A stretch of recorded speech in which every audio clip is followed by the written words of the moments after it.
Hello guys, तो स्वागत है आपका बैंकिंग हिमाचल के चैनल में। जैसा कि आपको पता है, आज मेरा OICLAO का एग्ज़ाम था। मेरा जो एग्ज़ाम सेंटर था वो बद्दी में महाराजा अग्रसेन यूनिवर्सिटी में था। तो एग्ज़ाम जो स्टार्ट हुआ वो मेरे को लगता है 4:30 के करीब हुआ है, क्योंकि 3:30 बजे से जो एंट्री चालू कर दी थी एग्ज़ाम सेंटर पे। तो मैं आपको अपने अटैम्प्ट बताता हूँ कि मैंने कितने अटैम्प्ट किए। तो मेरे ओवरऑल अटैम्प्ट जो है वो 72 है।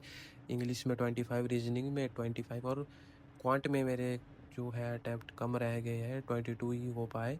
तो मैं आपको सेक्शन वाइज बताता हूँ। सबसे पहले हमारे इंग्लिश सेक्शन ओपन हुआ था। इंग्लिश में RC था, क्लोज टेस्ट था, रीअरेंजमेंट के क्वेश्चन थे, वर्ड स्वैप था, फ्रेज रिप्लेसमेंट का क्वेश्चन थे और एक जो है करेक्ट यूज़ ऑफ वर्ड का था।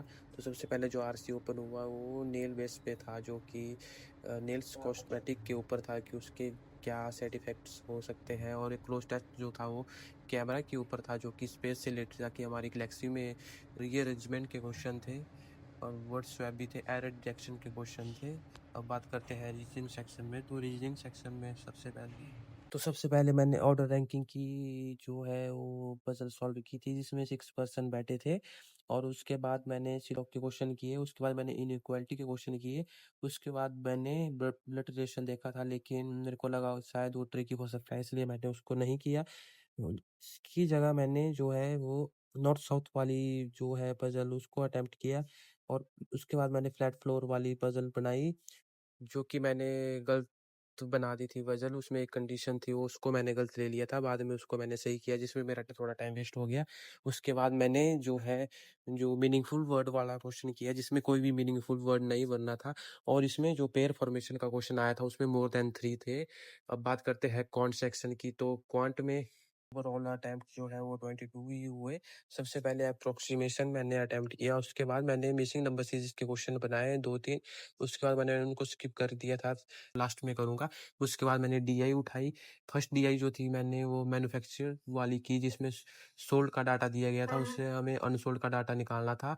और सेकंड DI जो थी हमारी वो बॉयज़ एंड गर्ल्स के ऊपर थी, जिसमें कि गर्ल्स का डाटा दिया गया था और उसमें बॉयज़ का डाटा एक्सट्रैक्ट करना था DI से, जिसमें कि बताया गया था कि हमारे बॉयज़ जो है वो गर्ल्स से ज़्यादा है परसेंटेज में।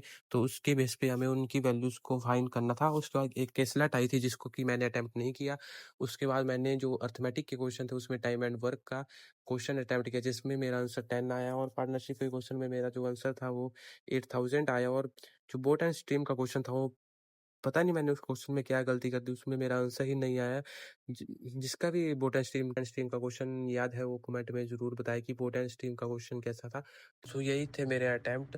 तो ओवरऑल जो देखा जाए तो पेपर का level easy to moderate side था।